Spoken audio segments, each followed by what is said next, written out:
ဆိုရင် company ခန်းမှာ transfer to general reserve အကြောင်းကိုပြောရအောင် transfer to general reserve ဆိုတာကျတော့ transfer ဆိုတာပြောင်းရွှေ့တာ to general ဆိုတာအထွေထွေ reserve ရန်ပုံငွေအဖြစ်ကိုပြောင်းရွှေ့ကြမယ်အလုပ်တွေလုပ်ရင်းနဲ့ကလေးတွေမြက်လာတဲ့အခါမှာခြေလို့မြက်တဲ့အမြက်တွေကိုအကုန်လုံးသုံးပြလိုက်လို့ရတယ်လို့ထင်တာမရဘူးလို့ထင်တာမရဘူးနော်ဟုတ်ပါတယ်အဲ့ဒါဆိုလို့ရှိရင်လုပ်ငန်းအခက်အခဲဖြစ်လာရင်ဆိုတဲ့အခါကျတော့သုံးဖို့နာ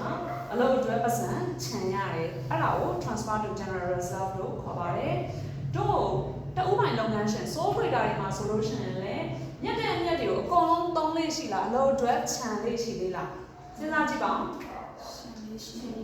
ခြံလေးရှိတယ်ဘာဖြစ်လို့လဲအလုပ်ကိုဆက်ပြီးတဲ့အခါကျတော့ထပ်ပြီးတော့တိုးတက်ရှင်နေဆိုလို့ရှိရင်မြက်သမျှအကုန်သုံးရမှာလားအလုပ်အတွက်ဆိုပြီးတော့ခြံခဲ့ရအောင်ပါလားလုပ်အတွက်ဆိုတော့ဟုတ်ပါတယ်ခြံခဲ့ရအောင်မှာဖြစ်ပါတယ်အဲ့ဒါကြောင့်မလို့ transfer to general reserve company ခန်းမှာကျတော့အဲ့လိုတရားဝင်ခြံနေတဥပိုင်လုပ်ငန်းရှင်တွေဆိုလို့ရှိရင်တော့ဒီအလုပ်ထဲကနေပြီးတော့မှမြက်သမျှအကုန်လုံးမယူဘဲနဲ့ဥမာကွာ9သိန်းမြက်တယ်ပဲထားပါတော့2သိန်းတော့ပဲသူတို့အတွက်သူ drawing ယူပြီးတဲ့အခါကျတော့ကျန်တဲ့3သိန်းကိုအလုပ်အတွက်ဆိုပြီးတော့အဲ့ဒါမှလုပ်ငန်းတစ်ဖြည်းဖြည်းနဲ့ထပ်ပြီးတဲ့အခါကျတော့ growth ဖြစ်မှာပေါ့နော်အဲ့ဒါမျိုးဖြစ်ပါတယ်ကလေးတွေအဲ့ဒါဆိုရမယ်နော် Okay